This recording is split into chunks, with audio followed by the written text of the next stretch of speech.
నమస్తే, welcome to Suman TV. నేను మీ యామ్ని. ప్రస్తుతం మనతో ఉన్నారు ప్రముఖ ఆధ్యాత్మికవేత్త, జ్యోతిషరత్న శ్రీమతి కోనాల భాగ్యలక్ష్మి రెడ్డి గారు ఉన్నారు. అమ్మతో మాట్లాడి మనకున్న సందేహాలను అడిగి తెలుసుకుందాం. నమస్తే అమ్మా. నమస్తే అమ్మా.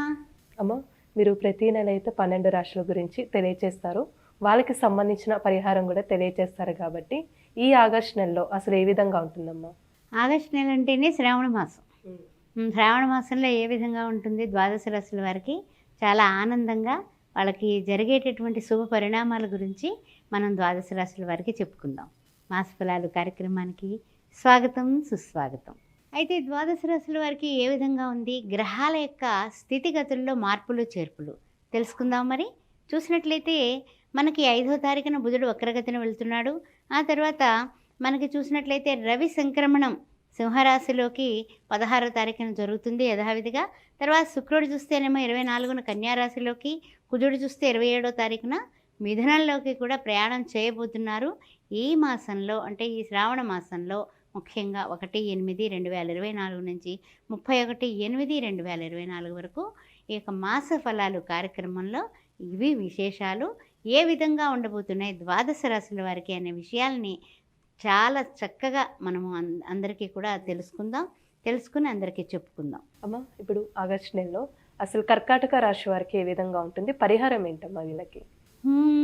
గురు బ్రహ్మ గురు విష్ణు గురుదేవో మహేశ్వర గురు సాక్షాత్ పరబ్రహ్మ తస్మై శ్రీ గురువే నమః. మన యొక్క కర్కాటక రాశి వారికి ముఖ్యంగా రవి చూస్తే ఆయన రాశిలో ఉన్నాడు. అట్లాంటప్పుడు ఆయన 16ను కానీ మారట్లేదు. అందువల్ల రవి విషయంలో ఎలా ఉంటుందంటే వీళ్ళకి రవి ఒంట్లోకి ఎలా ఉంటుంది? కొంచెం కోపం ఉంటుంది. శాంత స్వరూపులుగా ఉన్న కర్కాటక రాశి వారికి కొంచెం కోపం అనేది పెరుగుతుంది 16 వరకునే. ఏం కంగారేం పడక్కర్లా. 16 తర్వాత మళ్ళీ శాంత స్వరూపులు అయిపోతారు. అయితే ఏంటంటే కొంచెం కుజుడు కూడా 26 నుంచి ప్రతికూలం 12లో వస్తున్నాడు కదా, అప్పుడు కొంచెం జాగ్రత్తగా ఉండాలి మీరు. అప్పటి వరకు ఓకే. అందువల్ల ఈ యొక్క రవి వలన మనకి కలిగేటటువంటి చికాకులు ఏమిటంటే కనుక కొంచెం కర్కాటక రాశి వారికి కోపం వలన అనారోగ్యం అంటే బీపీలు లాంటివి పెరిగే సూచనలు కనపడుతున్నాయి. కాస్త జాగ్రత్తగా ఉండండి. ఎదుటి వాళ్ళ మీద అరవకండి. ముందు కోపం వచ్చేస్తే అరుస్తాం కదా, ఎవరైనా అంతే. అందువల్ల కొంచెం అది కాస్త కంట్రోల్ చేసుకోవడం మంచిది. ఆ తర్వాత ముఖ్యంగా ఏమిటంటే కనుక కొన్ని విషయాల్లో ఈ కర్కాటక రాశి వారికి అష్టమ శని వలన ఇబ్బందులు పడుతున్నారు.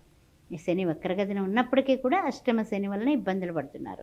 దాని నిమిత్తం కూడా కొంచెం చిన్న అంటే ఏంటంటే కనుక ప్రతికూలత, మనం వెళ్ళినంటే అవ్వకపోవడం, అధికారుల దగ్గరికి పెడతాం, కలవాలని పెడతాం, ఏదో ట్రాన్స్ఫర్ నిమిత్తమో లేకపోతే దేని నిమిత్తం వాళ్ళు మనకి ఏదో పలానప్పుడు నువ్వు అలా చేసావు ఇలా చేసావు అని అనేసి మనల్ని మానసికంగా ఇబ్బంది పెట్టేసేసి పంపించేస్తారు. లేకపోతే వాళ్ళు ఉండరు. 2-3 సార్లు తిరిగితేనే కానీ వాళ్ళు దొరకరు. అలా ఏదో ఒక పాపం వీళ్ళకి కాలుగాలిన పిల్లిలా తిరగాల్సి వస్తుంది కొన్ని పరిస్థితుల్లో. లేకపోతే ఏమన్నా బిల్స్ అవేమో శాంక్షన్ అవుతున్నాయా లేదా గాల్లో ఉంటాయి. దానివలన కూడా చికాకులు.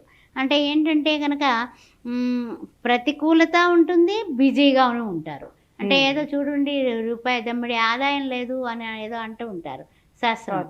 అలాగా మనకి దమ్మిడి ఆదాయం ఉండదు, కానీ తిరుగుడైతే విపరీతంగా ఉంటుందన్నమాట. అయితే ఏంటంటే అన్నింటా కూడా ఏం చేస్తాంలే, ఏముంది, ఎంత తిరిగినా ఇంతే, ఇంకా నా పని ఇలాగే ఉంది అని ఒక చిన్న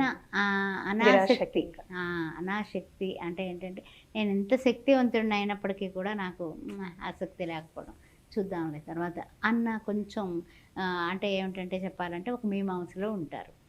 అయితే ముఖ్యంగా ఏంటంటే కనుక తొందర పాడకుండా ఉండండి. అది ఏంటంటే మనకి పరిస్థితులు బాగోకపోయినా, చికాకులున్నా, కోపం ఉన్నా, ఏ విషయంలో ఇంట్లో భార్యాభర్తల మధ్య కానీ లేకపోతే ఏ విషయంలోని కూడా వాదులాట్లు కానీ తగవులు కానీ పెంపొందించుకోకండి. పిల్లలతో కానీ డిస్కషన్లకి పోకుండా ఉంటే అన్ని విధాలా బాగుంటుంది. తర్వాత ముఖ్యంగా ఏమిటంటే కుజుడు కూడా 27న మిథునంలోకి 12th హౌస్లోకి వస్తున్నాడు కదా, ఆ 27 నుంచి నెలాఖరు వరకు కొంచెం ఇబ్బంది పెరుగుతుంది. అందువల్ల జాగ్రత్తగా ఉండండి. అంటే ఇప్పుడు వ్యాపారస్తులకమ్మా ఆర్థికంగా ఏ విధంగా ఉంటుందంటారు? ఒత్తిడి ఉంటుందమ్మా.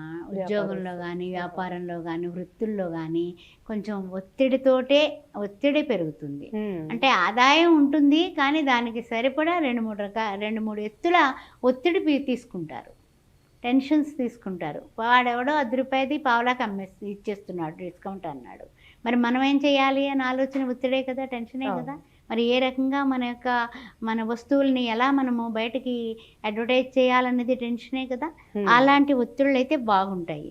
తర్వాత ఏంటంటే వాదాలు, ప్రతివాదాలు. అవతల వాడు ఏదో చెప్తాడు, మనమేమో కాదండి ఇలా కాదు అలాగ అంటాము. రియల్ ఎస్టేట్ రంగంలో ఉన్న వాళ్ళకి, పాత్రికేయ మిత్రులకి మరీ మరీ చెప్తూ ఉన్నాను. వాదాలు, ప్రతివాదాల వలన మనకు ఒరిగేదేం లేదు. దాని వలన మనకి టెన్షన్స్. అందువల్ల వాటిని జాగ్రత్తగా తప్పించుకోండి. తప్పనిసరి పరిస్థితిలో మీరు వాదాలకు పోకుండా ఉండేలాగా తెలివితేటలుగా మీరు లౌకిక జగత్తులో లౌక్యంగా జయించాలి అనేది మీరు ప్రాతిపదిక పెట్టుకోండి. అలానే ఇప్పుడు శుభకార్యాలు జరిగే అవకాశం ఉందమ్మా ఈ కర్కాటక రాశి వారికి? రిలాక్స్ అదే. ఏంటంటే కనుక కర్కాటక రాశి వారికి శుభకార్యాలు చేస్తారు. ఆకర్షణ అండి. ఆగస్టు నెలలో శుభకార్యాలు, వివాహాది శుభకార్యాలు, ఎన్ని టెన్షన్స్ తీసుకున్నా, ఎవరేమనుకున్నా, ఏ విధంగా జరుగుతున్నా సరే శుభకార్యాలు అయితే మీరు చేయగలుగుతారు. ఆ విషయంలో ఏం తేడా లేదు. ఏదో విధంగా సర్దుబాట్లు చేసుకుంటారు. మీ ఇంట్లో వాళ్ళు, బంధువులు, మిత్రులు అందరూ తలో చెయ్య వేస్తారు. డెఫినెట్గా మీరు ఆ శుభకార్య విషయంలో మాత్రం సక్సెస్ అండి. ఆ ఒక్కటే బాగుంది కాబట్టి ఈ చికాకులన్నీ పక్కన పెట్టేద్దాం. అమ్మ ఇప్పుడు విద్యార్థులు కానీ ఉద్యోగస్తులకి ఏ విధంగా ఉంటుందంటారు, అంటే విదేశీయానం గురించి? విదేశీయానం గురించి కూడా అమ్మ పాపం వీళ్ళు ఎంతో కాలం నుంచి అనుకుంటూ ఉన్నటువంటిది. ఇప్పుడు మనకి ఏంటంటే కనుక ఎప్పుడైతే రవి మారిన తర్వాత ప్రయత్నం చేస్తే మనకి కొంచెము విదేశీయాన ప్రయత్నాలు అనుకూలంగా మారేటటువంటి పరిస్థితి కనపడుతుంది. ఇప్పుడు ప్రజెంట్ అయితే అననుకూలతే ఉంది. రవి మారిన తర్వాత చాలా పర్వాలేదు. గట్టి ప్రయత్నం చేయండి. ఏదైనా సరే కష్టే ఫలే, మీకు తెలియదు ఏం లేదు. కానీ మనము రాహువుకి సంబంధించిన నల్లటి మినుములు, ఎవరైతే విదేశాలకు వెళ్ళాలనుకుంటున్నారో వాళ్ళకి తగిన పని అవ్వడానికి మంగళవారాలు వాళ్ళ బరువు ఎంత ఉందో అంత చూసుకొని దానం ఇస్తూ ఉండండి. 3 కేజీలు 2 కేజీలు నల్ల మినుములు దానం ఇస్తే కనుక విదేశీయాన ప్రయత్నాలు ఫలించడానికి, ప్రతికూలతలు తగ్గడానికి బాగుంటుంది. అంటే ఏ వారం చేస్తే మంచిదమ్మా? మంగళవారం నాడు చేస్తే మంచిదమ్మా. మంగళవారం రాహుకాలం మధ్యాహ్నం 3 నుంచి 4:30 వరకు ఉంటుంది. అది చేస్తే అప్పుడు దీపారాధన చేసి ఎవరైతే విదేశీ ప్రయత్నాలు చేస్తున్నారో వాళ్ళ చేత ఓం సాం శరవణ భవ అనేది మంత్రం జపించమని ఆ తర్వాత ఇచ్చేసుకుంటే బాగుంటుంది. మంచి పరిహారం తెలియజేస్తారమ్మా. ధన్యవాదాలు. ఓం శ్రీమాత్రే నమః.